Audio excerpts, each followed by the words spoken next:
Radio City Spotlight. Hello नमस्कार, मैं हूँ सोनू निगम ऑन FM बोले तो रेडियो सिटी। मैं पैदा हुआ फरीदाबाद में क्योंकि मेरे पापा फरीदाबाद के थे और मेरी मम्मी मुंबई की बॉर्न बॉटअप थी और दोनों का लव अफेयर हुआ। उसके बाद में उनकी रनअवे मैरिज हुई और फिर वो फरीदाबाद में आया, वहाँ मैं पैदा हुआ। और फिर जब मैं 1 साल का हुआ तब ये लोग दिल्ली शिफ्ट हो गए। तो बचपन दिल्ली में 1980 तक, जब मैं 6 साल का था तब वहाँ भी था। उसके बाद हम लोग मुंबई आ गए 83 से 84 तक दिल्ली में, 84 से 85 तक वापस मुंबई में और फिर वहाँ से उसके बाद दिल्ली में। तो हमने काफ़ी शफल किया, यहाँ से वहाँ, यहाँ से वहाँ, यहाँ से वहाँ। इस वजह से मैंने कुछ 7 स्कूल बदले हैं, 7 स्कूल्स। तो आप समझ सकते हैं कि it has been a very eventful childhood, readjustments and lots of friends but very few best friends जो अभी तक मेरे साथ में थोड़े बहुत। Radio City Spotlight. मैं शरारती की लिमिट तक, मतलब कभी भी गंदी शरारत नहीं करता था क्योंकि हमारे माँ बाप ने हमें तालीम भी ऐसी नहीं दी थी। हमारा घर का माहौल जो था वो एक ऑलमोस्ट डिसिप्लिन्ड और इट वाज नो नॉनसेंस वाला माहौल। मेरे पापा खुद बहुत ही जैसे कहते हैं खुददार किस्म के आदमी हैं। मम्मी भी बहुत डिग्निफाइड औरत थी। तो हम लोग कभी भी गंदी मस्ती नहीं कर सकते थे और ना हमारे अंदर ट्रेट था। इनफैक्ट बचपन से हमें पता था कि हमारे माँ बाप बहुत अमीर नहीं हैं, तो हमने कभी भी उनसे बेतुकी मांगे भी नहीं की कि ये लेकर दो वो लेकर दो। मुझे इंस्ट्रूमेंट्स बजाने का इतना शौक था बट हमारे पास एक हारमोनियम थी बस छोटी सी, उसी पे मैंने कीबोर्ड सीखा समझी, जो मैं आज जिसका मुझे खूब फायदा होता है। और प्रकाशन के नाम पर मैंने टेबल बजा बजा के प्रकाशन सीखे हैं। तो मेरा हाथ बहुत अच्छा है लेकिन उसका जो श्रेय जाता है वो किसी इंस्ट्रूमेंट को नहीं जाता, वो टेबल को जाता है। So it's been a pretty जैसे सिंपलिस्टिक चाइल्डहुड हमारे बीता है।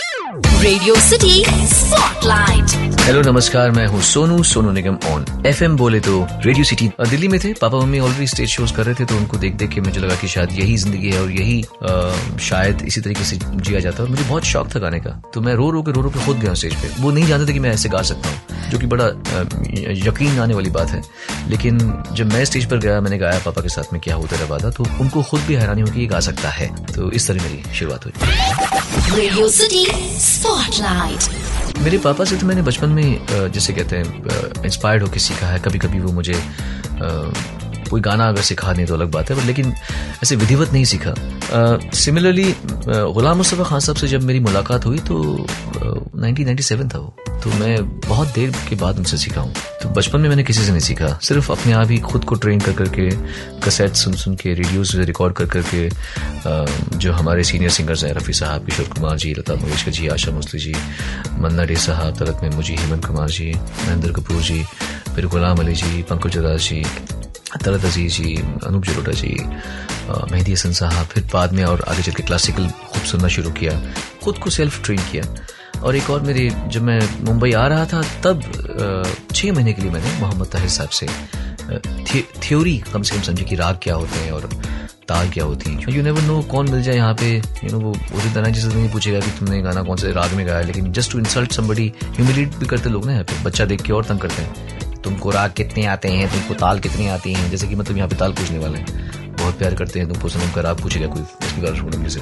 तो ऐसे मिलते हैं लोग यहाँ पे, आड़े तिरछे लोग। और पापा ने मुझे अपने एक्सपीरियंस से कहा था कि इन आड़े तिरछे लोगों के लिए तुम्हें बेसिक पता होना चाहिए ताकि तुम्हारी बेइज्जती ना हो।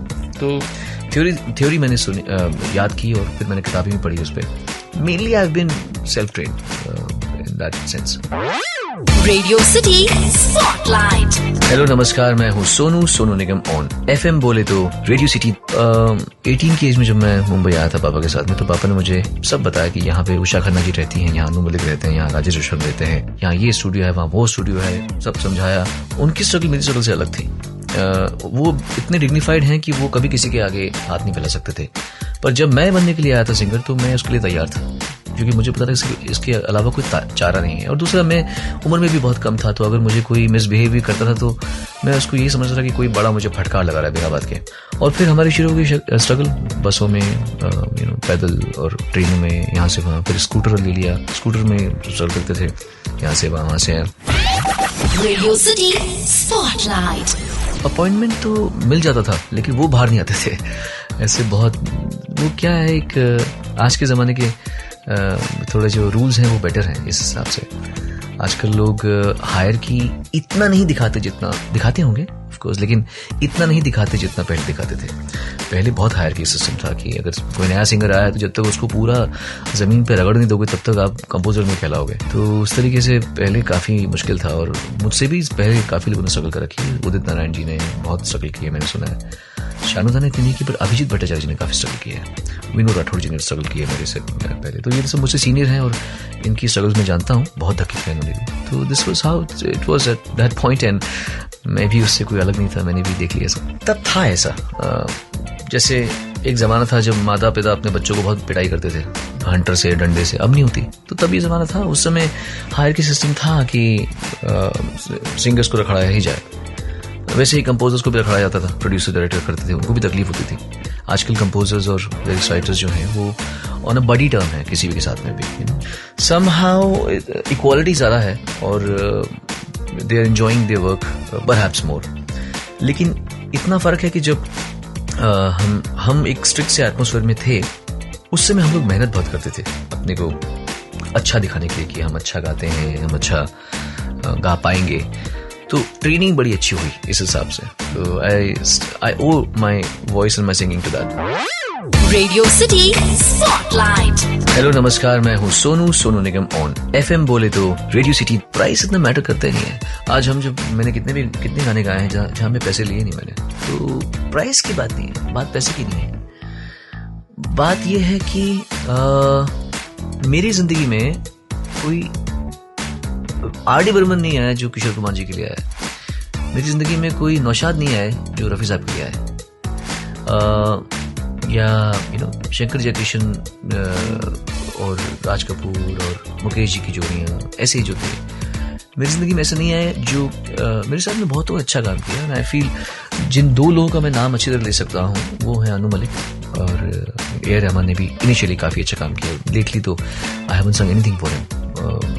उनका मतलब कुछ ना मुझे कभी कॉल आया ना मैं उनसे कोई गाना गाया।